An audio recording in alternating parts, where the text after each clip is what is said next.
Hi, does the Samsung Galaxy A35 have a wide-angle camera? So the answer is yes, this phone does feature an ultra-wide-angle camera, which is 0.5x. You can easily access this feature by switching to the 0.5x camera mode, and for that we need to open Camera app. Make sure that you are shooting on your main camera and you're in a photo mode. And here you'll see this tab with zoom.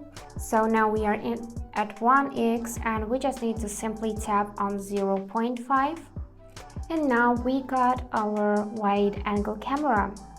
So this is particularly useful for capturing group photos or stunning landscape shots, allowing you to include more in each frame. If you enjoy taking expansive photos, you'll find an ultra-wide-angle camera on this device quite beneficial. For more detailed information on camera features, be sure to check out Samsung official resources. And that's it for today. If you enjoyed this video, please subscribe, like, and comment.